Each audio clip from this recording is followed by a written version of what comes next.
Tonight on NewsCenter, deployment of a U.S. missile defense system in South Korea will be helpful to guard itself against threats from North Korea, says the South Korean government.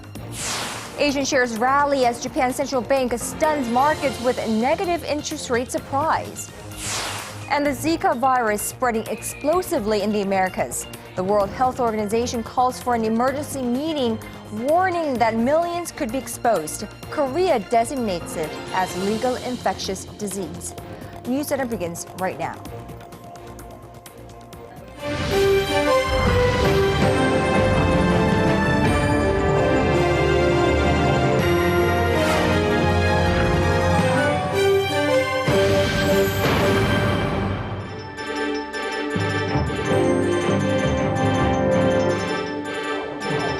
Good evening to our viewers in Korea. Hello to those around the world. This is NewsCenter. The deployment of the Terminal High Altitude Area Defense System known as THAAD is again being discussed after the latest string of provocative moves by North Korea. Now, if Seoul does decide to introduce a U.S. anti-ballistic missile system in South Korea, it'll risk facing strong opposition from China. Connie Kim reports. South Korea has shown an unusually positive stance regarding the deployment of the Terminal High Altitude Area Defense System on the Korean peninsula.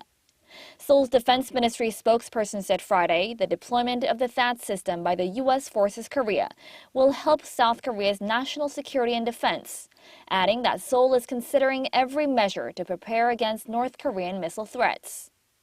Spokesperson Kim, however, dismissed a U.S. news report that claimed Seoul and Washington could announce results of a THAAD system deployment meeting next week. Fueling speculation, an official from the presidential office of THAAD called discussions over the THAAD system deployment inevitable, as China is ruling out additional sanctions on North Korea. An option the presidential office is reviewing is a terminal-based radar that has a range of less than 1,000 kilometers, which is much shorter than the forward-based radar that can monitor up to 2,000 kilometers. This means the terminal-based radar won't be able to reach Beijing, even if the THAAD system was to be deployed from Pyeongtaek, a potential site that's closest to China.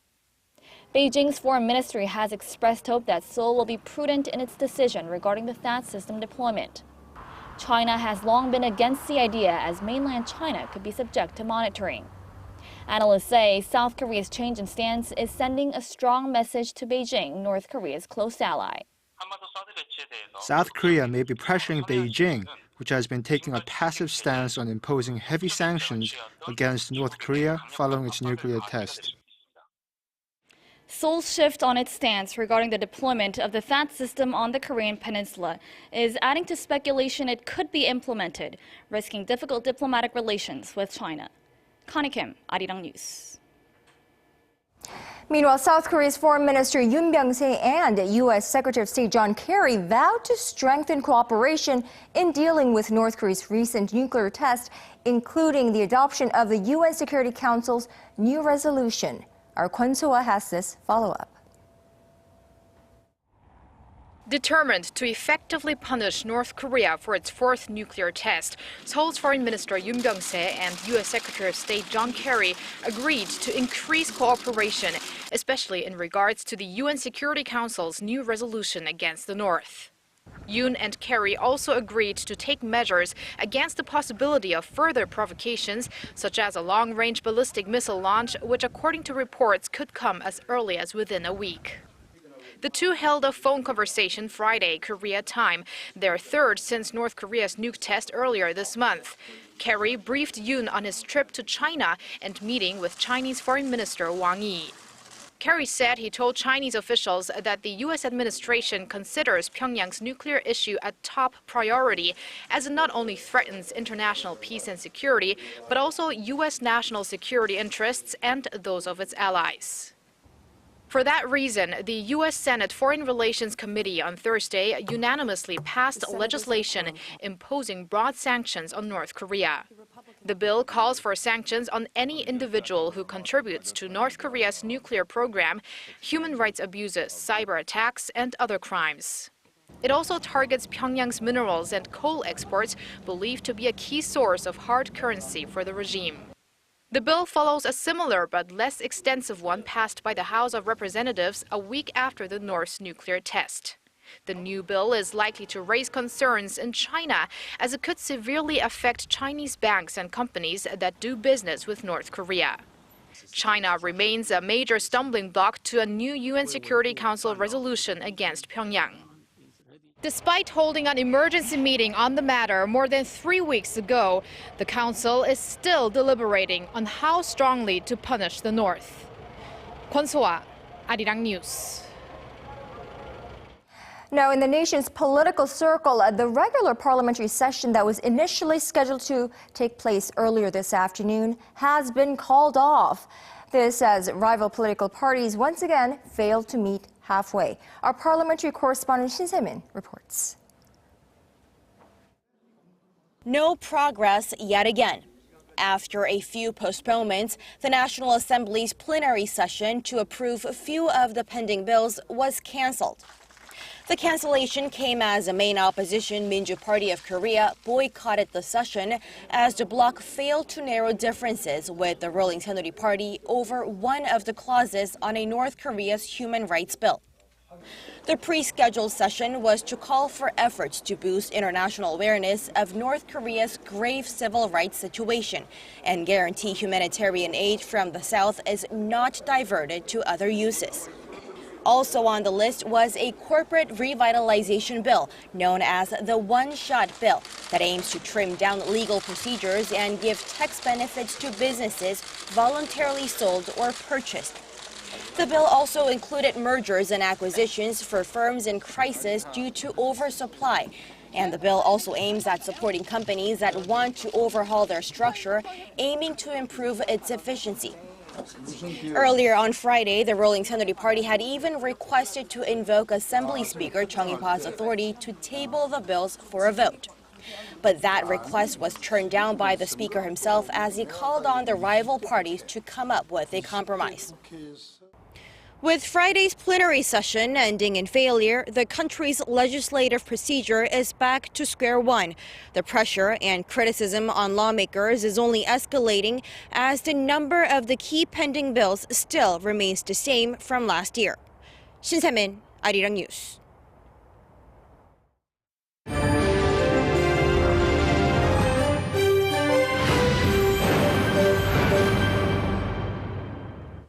Korea's industrial output saw a rebound last month, but many analysts remain skeptical on whether this will actually transpire to stronger recovery momentum this year, with lingering uncertainties abroad and business sentiment sitting low. For the numbers and more, here's our Hwang Ji-hye. Output across all industries in Korea was up 1.2% in December, marking the first rise in 3 months. Statistics Korea says the rebound came on the back of strong performance in the construction sector, boosted by sales of apartment units and government investment in infrastructure. But the numbers also come from a low base effect. Industrial output was on a downward trend for 2 straight months in November as production in the mining, manufacturing, and construction sectors was battered by slumping exports. And prospects for this year look dim, with the many unknowns that threatened the economy last year still very much present. The slowdown in China, especially the investments by the Chinese government, will drag down shipments of Korea's major export items like capital goods.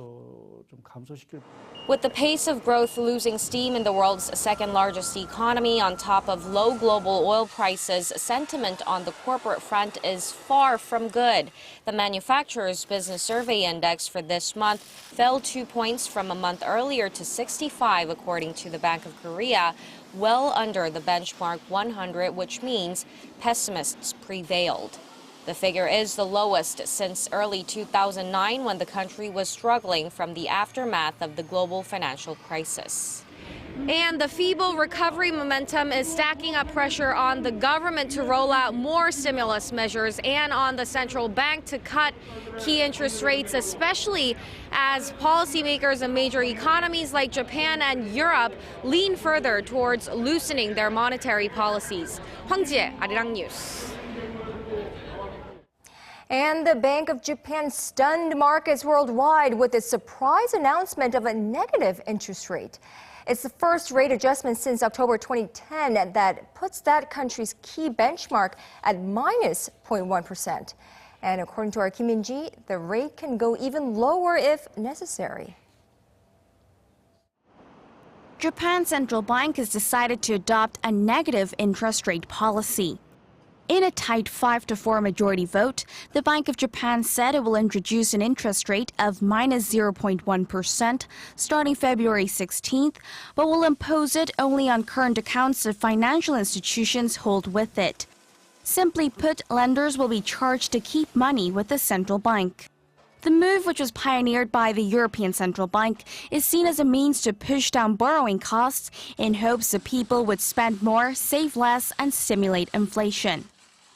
In terms of interest rates, the Bank of Japan has decided to implement a negative rate of minus 0.1%. Going forward, if it becomes necessary, we would look at making that even lower if necessary.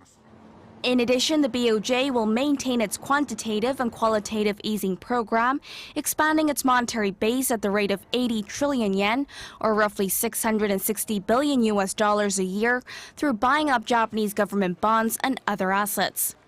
Japan has long suffered from deflationary pressures, pushing the central bank to take aggressive stimulus measures in recent years. The BOJ said while the Japanese economy was showing modest recovery, there are lingering concerns regarding plunging oil prices, as well as uncertainties in emerging markets, especially China. However, some experts say the move will have limited impact. The decision was unexpected, but it's not that aggressive. Firstly, the minus interest rate does not apply to all assets and funds. And secondly, despite lowering their inflation forecast, it's revised up its growth outlook. So overall, the move is expected to have limited impact on sentiment or the real economy. Asian shares responded positively to the news, with Japan's benchmark Nikkei shooting up 2.8%. The Shanghai Composite rose 2.9%, while Korea's benchmark Kospi edged up 0.3%. Kim Min-ji, Arirang News. A closure after nearly 2 decades. An American man involved in a murder case that took place more than 18 years ago here in Seoul has been sentenced to 20 years in prison. Arthur Patterson was found guilty of murder today by the Seoul Central District Court for a notorious case that has gripped Korea for years. Kim Ji-yeon has the details. The Seoul Central District Court on Friday found U.S. citizen Arthur Patterson guilty of murdering 22-year-old Korean college student Cho Jung-pil and sentenced him to 20 years in prison. The verdict comes nearly 19 years after charges were first filed against the 36-year-old defendant for stabbing Cho multiple times at a bathroom of a fast food restaurant in the Seoul district of Itaewon. Patterson was given a 20-year sentence, the severest penalty for those aged under 18 at the time of a crime. Patterson was 17 years old when the murder happened. The statements made by Edward Lee, who is a key witness of the homicide, played a crucial factor for the court to rule against Patterson.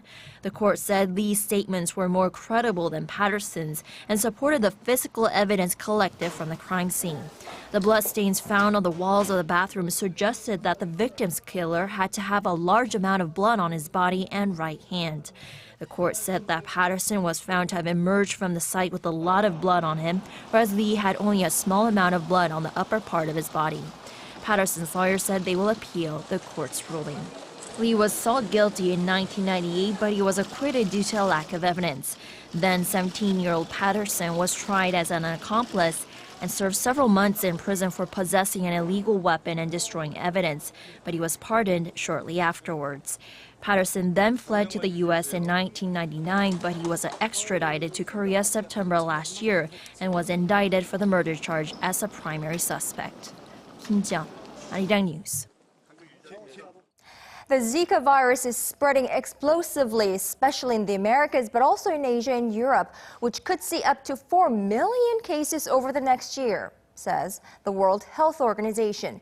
Now, Director General Margaret Chan called a virus a threat of epic proportions. And the warning comes amid a call to arms by officials on both sides of the Atlantic over the mosquito-borne virus, which has been linked to a spike in a rare birth defect in Brazil.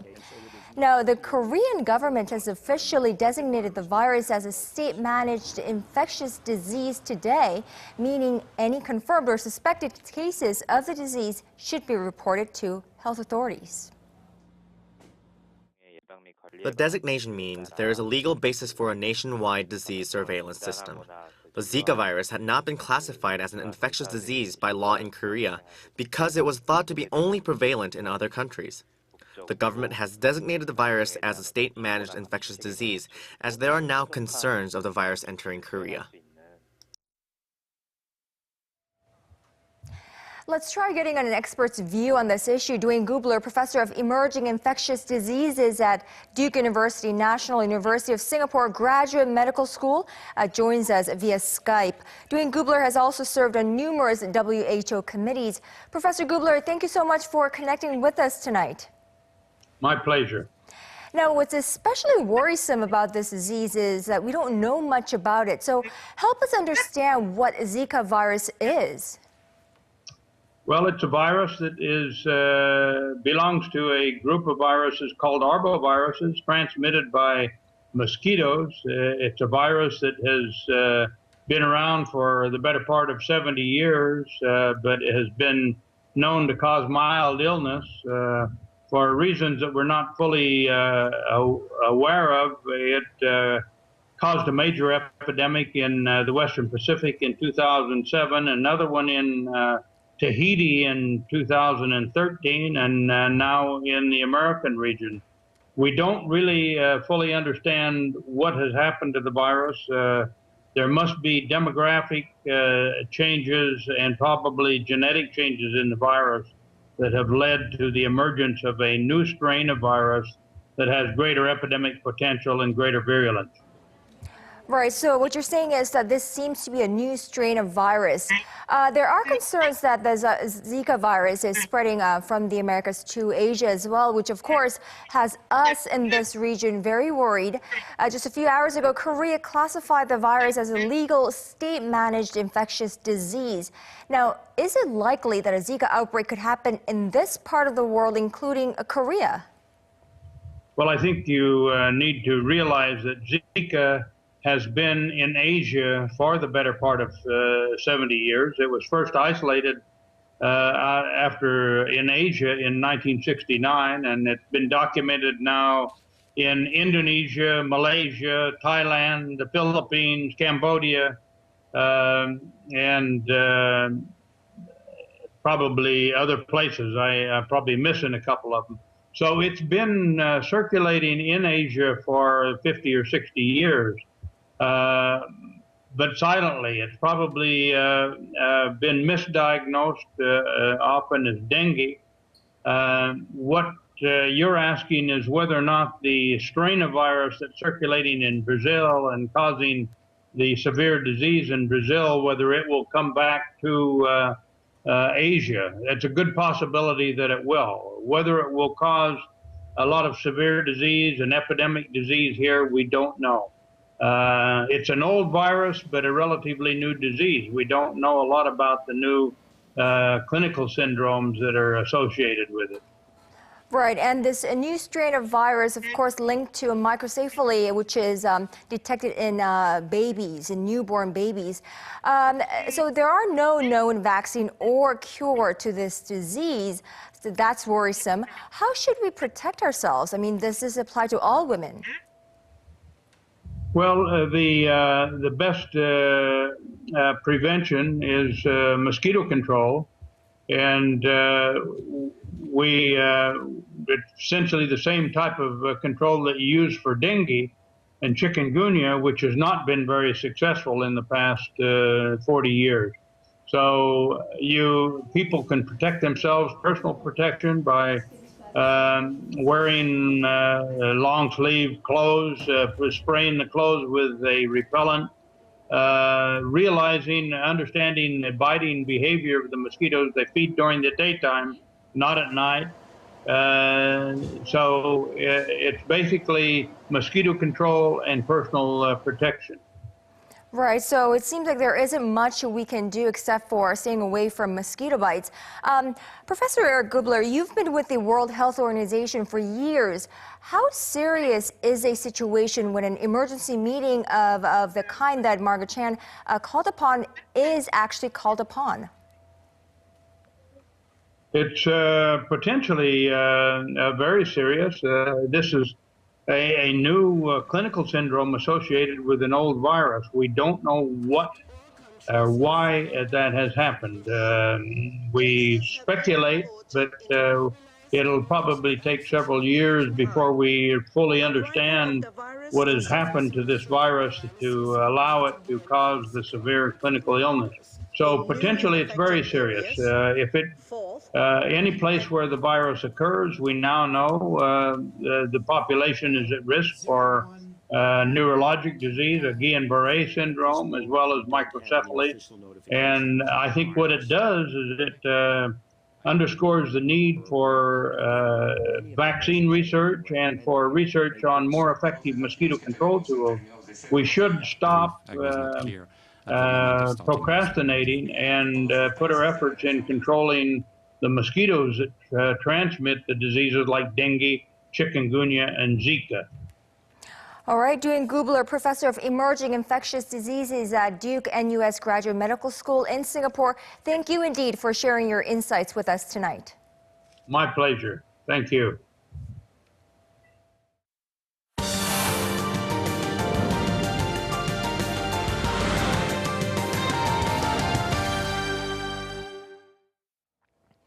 Koreans spend an average of 2 to 3 hours on their smartphones every day. And according to Statistics Korea, most of this time is devoted to chatting with friends and browsing digital content on platforms like Facebook and Instagram. But it's not just news articles and videos or posts gaining popularity among users.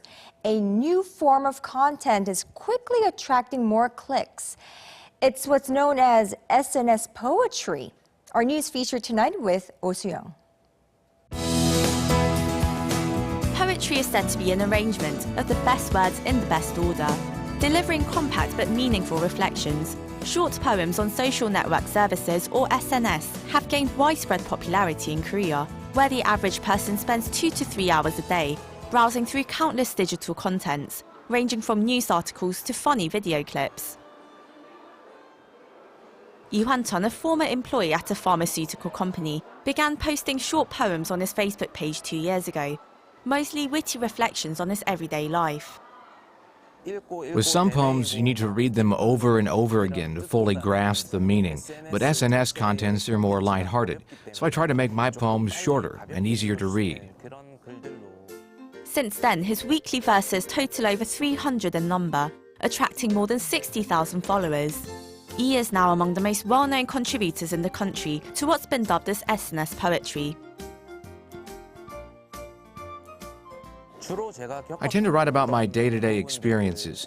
There can be some depressing moments, but with a humorous spin. People can read, sympathize, and enjoy them.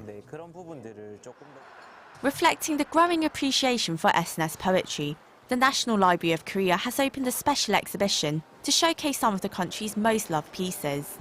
As internet and smartphone technology develop, the way poets channel their works will also change. With this exhibition, we aim to introduce this new form of poetry to the wider public. Inspirational verses, funny anecdotes and witty one-liners. SNS poems are short and simple, but the contents are relatable enough to arouse sympathy from just about anyone who reads them. There were many pieces I could relate to, some I found very touching. I enjoyed the piece that suggested people give a hymn instead of himne, which means cheer up. I'll show this poem to anyone who tells me to cheer up. At this exhibition, you can see that SNS poetry doesn't just come in black and white text. You can explore it in all of its various forms: webtoons, illustrations, calligraphy, and digital photography. Poem tunes, for instance, combine webtoons with lines of poetry.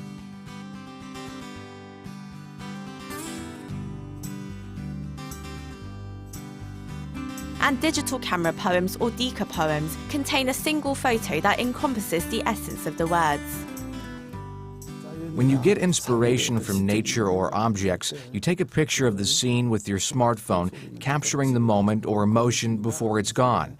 Then you put that feeling into words and upload it on social media. With charming simplicity that relates to everyday life, experts say SNS Poetry is establishing itself as a literary genre in its own right, here in Korea.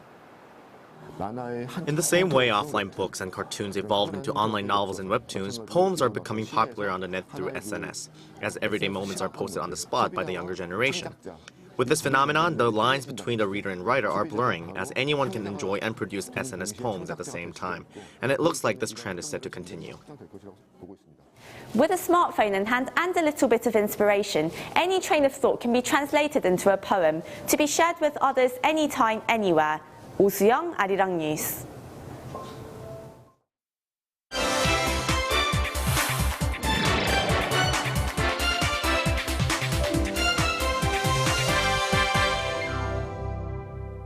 And the race is on. Americans begin the process next week to choose a Republican presidential candidate. And the spotlight shines the most on one man, yes, billionaire Donald Trump. He even managed to upstage rival candidates by skipping their final debate and holding his own party. Bruce Harrison is live in the studio with me. Now, Bruce, how did Donald Trump's competition react to this, and where does he stand now in terms of polls? They thought it was great. I think this was the first time they were really excited because the general consensus afterwards was that they had time finally to share some of their policy goals. And I think it's been fair to say, Trump has been a distraction to maybe a traditional debate. Kentucky Senator Rand Paul called it more civilized, and neurosurgeon Ben Carson said it allowed the questions to be distributed more evenly. So they finally had a debate without Trump, but his gamble to ditch the debate appears to have paid off. No one appeared to emerge as a central challenger on the stage in Des Moines, Iowa, but Trump says he's not sure if skipping the debate and holding a fundraiser for military veterans will boost his standing. Is it for me personally a good thing, a bad thing? Will I get more votes? Will I get less votes? Nobody knows. Who the hell knows? But it's for our vets, and you're going to like it because we raised over $5 million in one day. According to Real Clear Politics, Trump still led national polls by 10 points on Friday. Syria peace talks are set to begin in Geneva today, but there's confusion over whether opposition forces will attend. The BBC reports some opposition leaders had demanded goodwill steps to be taken before the talks, including an end to bombing of civilians.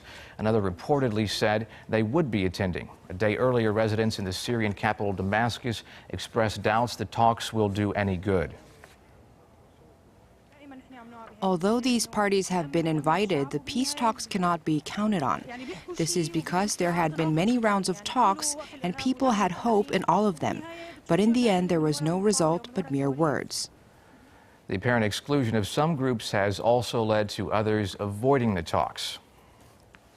Now, Bruce, tell me, what happens if these talks aren't held?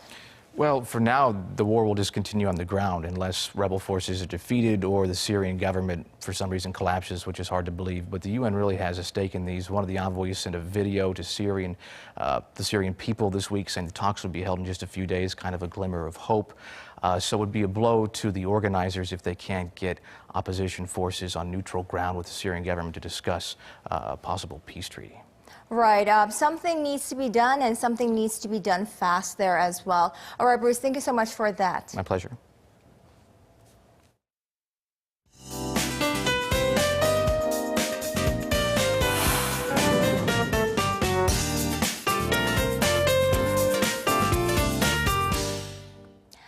It was another mild day today. Well, I can't agree with that. For me, it was cold, but for most, it was bearable temperatures in the capital despite the cloudy conditions. For more, let's go over to our Lee Ji-hyun at the Weather Center.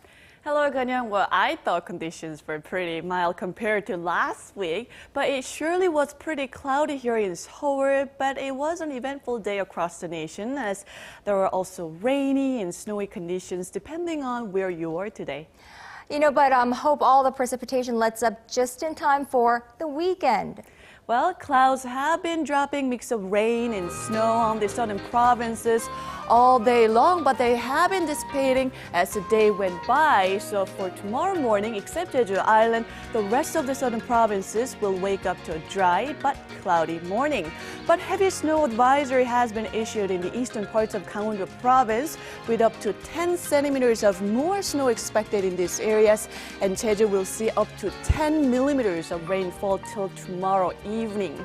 And as for temperatures, here in Seoul, readings will drop slightly compared to today, but the mercury will be still above the seasonal averages, topping out at 4 degrees Celsius. So on that note, let's take a closer look at the readings for tomorrow, checking on the lows first. Here in Seoul, we'll start out at -2 degrees Celsius, 0 for Daegu, and Busan and Jeju will start out the day at 3 and 6. And as for the daily highs, Seoul will top out at 4, Daegu will also see a high of 4, while Busan and Jeju will top out at 9 and 8, respectively. Now, you might want to enjoy these mild conditions while they're here, as things will start to get colder again on Sunday, with the low in Seoul dropping to -6 degrees Celsius, and even colder on Monday with a low of -8. Now that's Korea for you, and here's a look at the weather conditions around the world.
Well, globalization may have brought down barriers and brought about more convenience in cross-border exchanges, but that also means plagues can travel far, wide, and terrifyingly fast, which is also why collaboration and cooperation seem to be the key words in disease control as well.